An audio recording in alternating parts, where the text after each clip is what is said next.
Hello viewers, অচেতনতার free coaching চ্যানেলে তোমাদের সকলকে স্বাগত জানাই। আজকের এই ভিডিওতে তোমরা ক্যালকাটা ইউনিভার্সিটিতে বিএ হিস্ট্রি অনার্সে থার্ড সেমিস্টারে পড়ছো, তোমাদের যে ডিএসসিসি 3 পেপারটি রয়েছে, বা তোমরা যারা হিস্ট্রি জেনারেলে পড়ছো তোমাদের যে এমডিসি 3 পেপারটি রয়েছে বা সিসি 3, এই পেপারটির একটি 5 বা 10 নম্বরের ইম্পর্টেন্ট প্রশ্ন, মৌর্য আমলের শিল্পকলার বিবরণ দাও।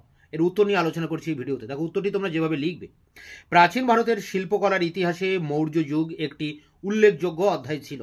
চন্দ্রগুপ্ত মৌর্য, বিন্দুসার ও অশোকের আমলে মৌর্য শিল্পকলাগুলির বিকাশ ঘটেছিল। মেগাস্থনিস, স্ট্রাবো, এরিয়ান, ফাহিয়েন প্রমুখের বিবরণ থেকে মৌর্য রাজপ্রাসাদের বিবরণ পাওয়া যায়। গ্রিক পর্যটক মেগাস্থনিস মৌর্য সম্রাট চন্দ্রগুপ্ত মৌর্যের রাজপ্রাসাদের পালিশ করা কাঠের কাজ দেখেছিলেন। প্যারা করে দেখো, মৌর্য স্থাপত্য শিল্পের প্রধান নিদর্শন হলো পাটলিপুত্রে মৌর্য রাজপ্রাসাদ, অশোকের প্রাসাদ ও স্তম্ভ সমূহ, বিভিন্ন স্তূপ ও গুহা ইত্যাদি। মেগাস্থনিস, স্ট্রাবো, এরিয়ান প্রমুখ মৌর্য রাজপ্রাসাদের বিবরণ দিয়েছেন। গুপ্তযুগে আগত চীনা পর্যটক ফাহিয়েন মৌর্য রাজপ্রাসাদ দেখে বিস্ময় প্রকাশ করেছেন। ওয়াডেল ও স্পিনারের প্রত্নতাত্ত্বিক খনন কার্যের ফলে মৌর্য রাজপ্রাসাদের কিছুটা ধ্বংসাবশেষ আবিষ্কৃত হয়েছে।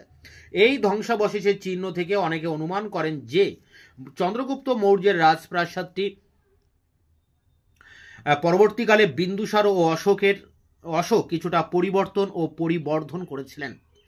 পাটলিপুত্র দুর্গের প্রাচীরের চারিদিকে কারুকার্যময় 64টি সিংহ দুয়ার ও 570টি তোরণ ছিল। অধ্যাপক শাস্ত্রী ও বাগচি বলেছেন যে স্থাপত্য শিল্পের ক্ষেত্রে মৌর্য যুগ একটি লক্ষণীয় অধ্যায়ের সূচনা করেছে।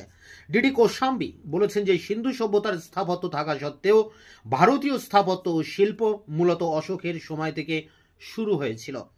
প্যারা করে দেখো, পাটনার কাছে কুমারহারে অশোকের প্রাসাদের ধ্বংসাবশেষ পাওয়া গেছে। চন্দ্রগুপ্ত মৌর্যের রাজপ্রাসাদটি ছিল কাঠের তৈরি। অশোক এর স্থলে পাথরের বিশাল আয়তন প্রাসাদ নির্মাণ করেন।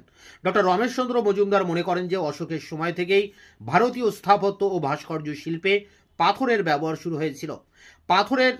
প্রাসাদের পাথরগুলি ছিল খুবই মসৃণ ও ঝকঝকে। অশোক বৌদ্ধ ও আজীবক ভিক্ষুদের জন্য বহু স্তূপ নির্মাণ করেন। কিংবদন্তি থেকে জানা যায় যে অশোকের সময় 84,000 স্তূপ নির্মিত হয়েছিল। এগুলির মধ্যে অন্যতম হল সাচির স্তূপ, যার অস্তিত্ব আজও অম্লান। অশোক পাহাড় কেটে বহু গুহা নির্মাণ করেন। গুহাগুলির দেওয়াল ছিল খুবই মসৃণ ও ঝকঝকে। গয়ার নিকটবর্তী বরাবর পাহাড়ে আজীবকদের গুহাগুলি মৌর্য সাম্রাজ্যের স্থাপত্যের অনন্য নিদর্শন।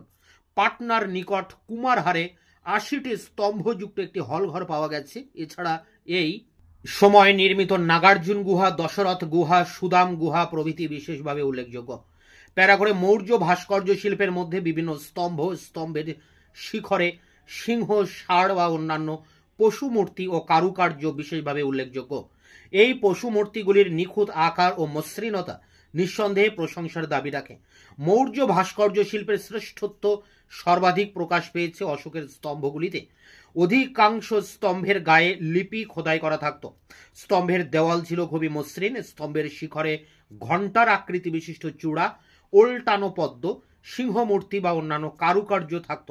স্তম্ভের শ্রেষ্ঠ নিদর্শনটি হল বারাণসীর নিকটবর্তী সারনাথের স্তম্ভটি। এই স্তম্ভের শিখরে সিংহমূর্তি ও অশোক চক্র মৌর্য যুগের শিল্পীদের উন্নত দক্ষতার পরিচয় বহন করে।